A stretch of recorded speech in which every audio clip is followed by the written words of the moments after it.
Hi, for our group, we'll be doing Act 4, Scene 1, The Witch's Prophecy. My name's Alan, and I'll be playing Macbeth. My name's Tristan Hoff, and I'll be playing the apparitions. My name's Jimmy, and I'll be playing Witch 2. My name's Emily, and I'll be playing Witch 3. My name's Haley, and I'll be playing Witch 1. So, in our scene, Macbeth is traveling to go see the witches to get some help so he can secure his line of kings throughout Scotland. So, when he gets there, the witches send 3 apparitions to talk with him. And the apparitions will give him some confidence, will increase his trust, but later on we'll learn that these prophecies will actually lead to his downfall. In my research, I researched about magic throughout Europe and how instead of what we generally see, witches being evil, dark, and just all around not good, magic at that time was actually a very good thing.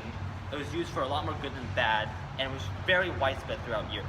And to add on to what Alan was saying, that stereotypical bad view of witches was put in place by the church as essentially propaganda to have the general population have hate towards the witches. Like, for example, the image of a hag was portrayed and construed by the church so people wouldn't like witches as much, as well as the black clothes, the cauldrons. All of those negative images and imagery was put in place by the church. So in a sense, the witches weren't actually evil of the time, they were just construed that way. So when I play my witch, I'm gonna play her as evil because of the scene in the context, since he's trying to trick Macbeth. But in terms of her dress and her tone of voice, I'm not gonna play as inherently evil in terms of a hag, but evil as in bad intentions. Adding on to what Haley said about the negative view of witches by the church is some historical context on witches in the church scene. And in the Bible, there's a passage about this one guy that died because the witches prophesied that he would die. And so witches had like power to see like satanic and evil things, and they had the power to connect with those. That's how they were viewed by the church.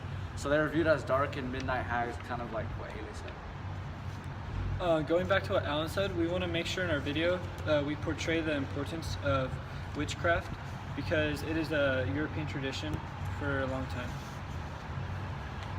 With all that said and all that known, when Macbeth finally reaches the witches, he opens his dialogue with, "How now, you secret black and midnight hags, what is you do?"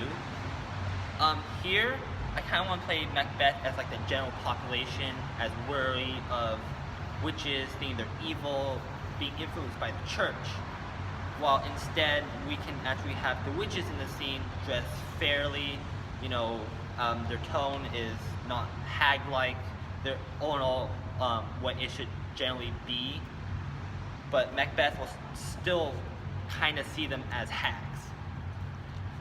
Through my research, I found that Macbeth's attitude and different types of reactions are due to his trauma that he has experienced.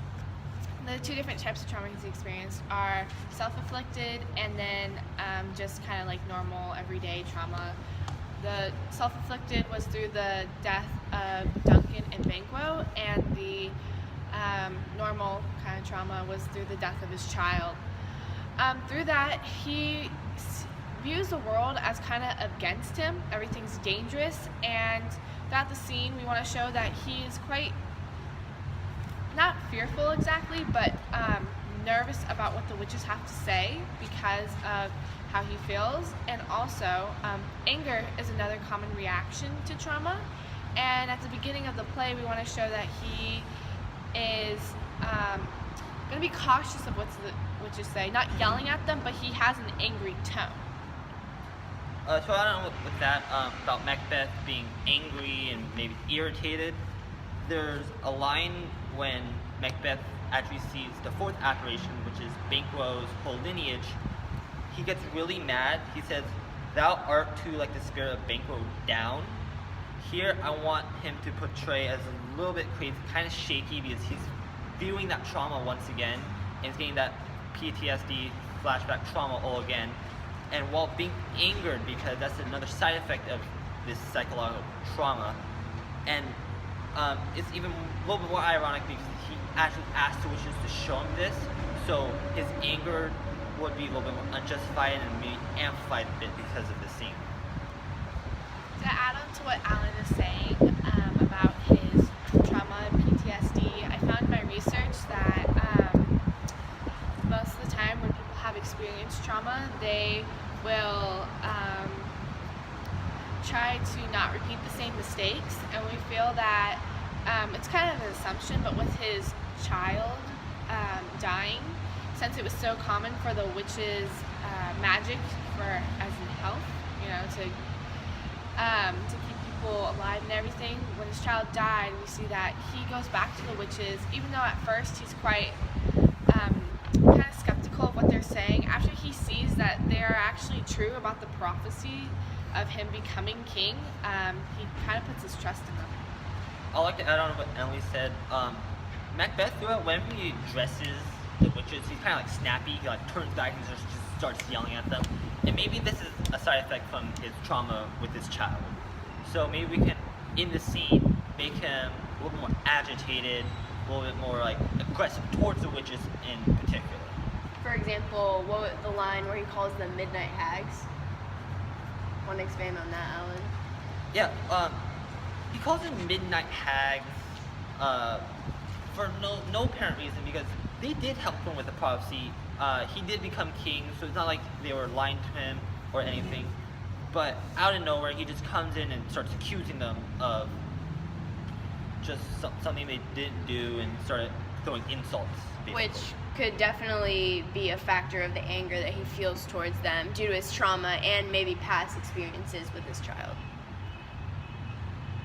We also want to incorporate some hand gestures into this scene.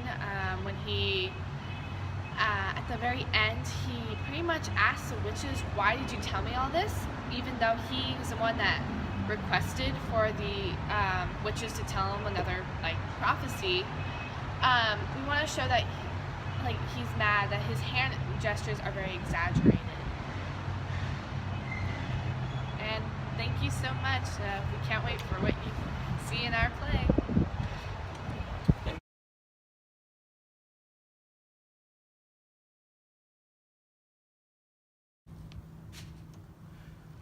Thrice the brinded cat hath mewed. Thrice and once the hedge pig whined. Harpier cries, "This time."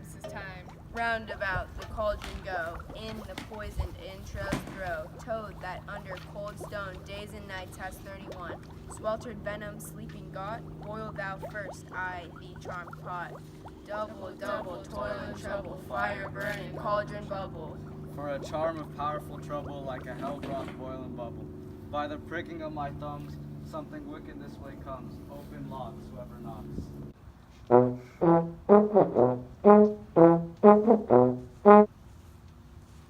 How now, you secret black and midnight hags?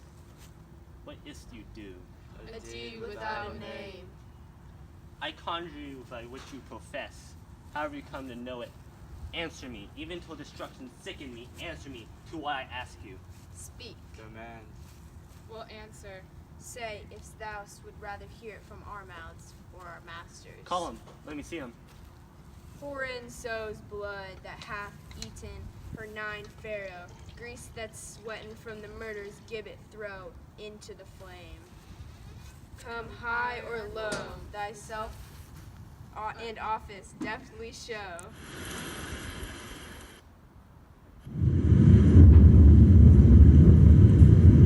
Tell me thy unknown power.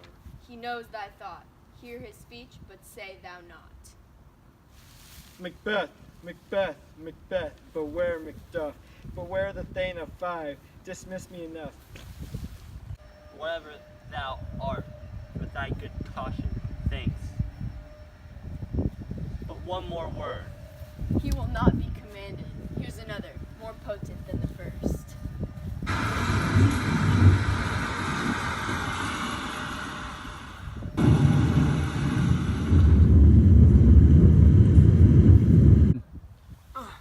Macbeth, Macbeth, Macbeth. Had I 3 ears, I hear thee. to scorn, for the power of man, none of woman's born shall harm Macbeth. Then live, Macbeth. What need I fear thee? If I'll make assurance double sure, thou shalt not live.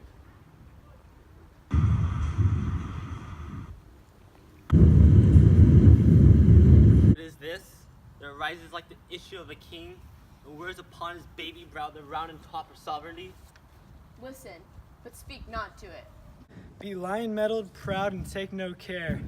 Who chafes, who frets, where conspirators are. Macbeth shall never vanquished be until great Birdnam, would to high Dunsinane Hill, shall come against him.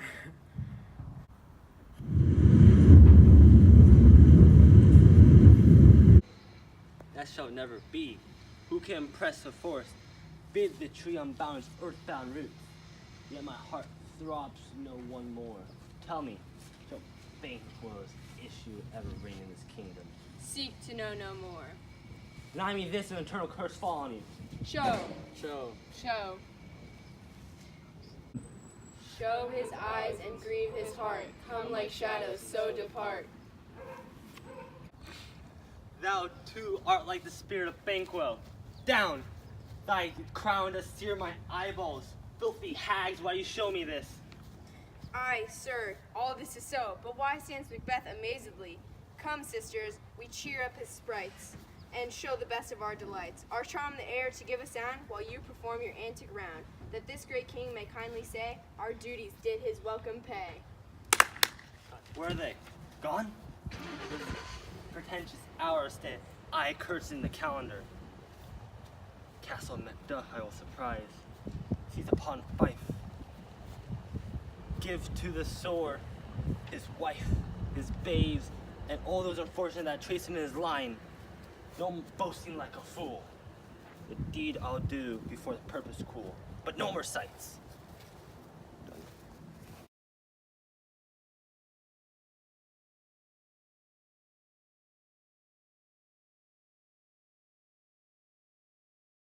Or when conspirators are. Macbeth shall never vanquished be until. What does that say? Beware the Thane of Five, dismiss me enough. Charmed pot. Double, double, toil and trouble. Cauldron burn and fire. No!